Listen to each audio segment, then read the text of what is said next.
this is Inday Sakalam. Welcome back to my channel. And for today's video, samahan niyo po ako magluto ng aking paboritong Tibasaki chicken wings. So ayan, meron na po akong ginawang full video nito na may kasama kung ano-ano yung mga ingredients. So sa ngayon, panoorin nyo na lang po muna yun. Tapos ito na po, prituhin lang natin ang ating manok sa mahinang apoy. Ayan, 1 minute sa bawat side niya bago natin baliktarin sa kabila. Alright, mahinang apoy lang yan guys ha. At doon po sa unang video, meron po tayo doong sikreto.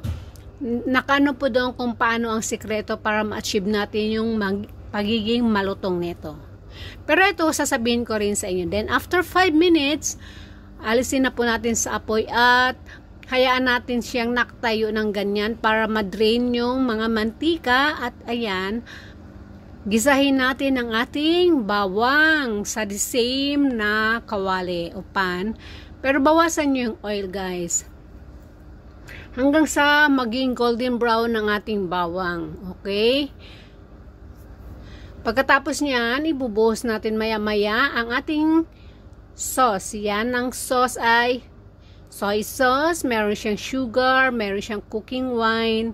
Ayun na lang sa inyong panlasa. Tapos anahin natin, antayin lang natin na lumapot yung ating sauce. Ayan, meron na siya mga bula-bula pero hindi pa po yan. Antayin lang natin na lumapot siya at lumaki yung mga bubbles. Pag lumaki na yung bubbles guys, yun na yung pinaka-perfect time. At alisin na natin, ilagay natin siya sa isang mangkok na malalim kasi mamaya doon natin ihalo yung ating manok, chicken wings. Ayan, ilagay lang natin sa medyo malalim-lalim na mangkok.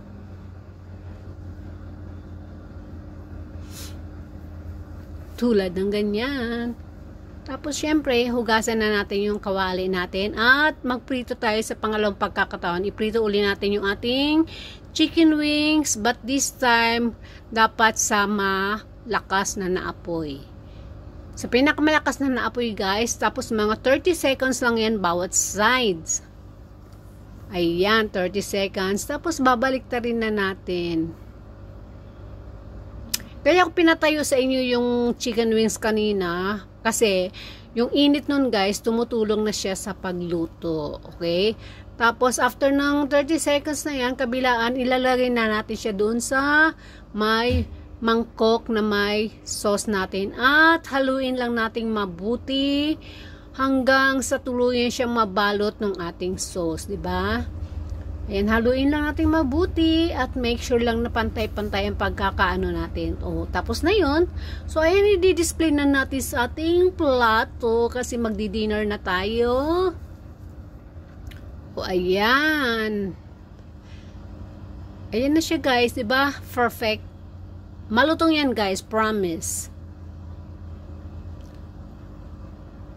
So ayan, tapos na tayo. At syempre, lalagyan natin yan, bubudburan natin siya ng sesame seeds para pang garnishing. Sabi garnishing, yung pang ano ba? Pang dekorasyon.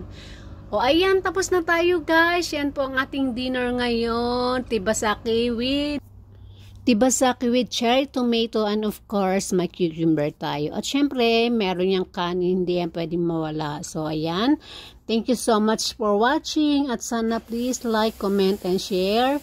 And if you're just new to my channel, please don't forget to subscribe and hit the notification bell para po kayo updated sa aking mga incoming videos. Bye! I see you soon!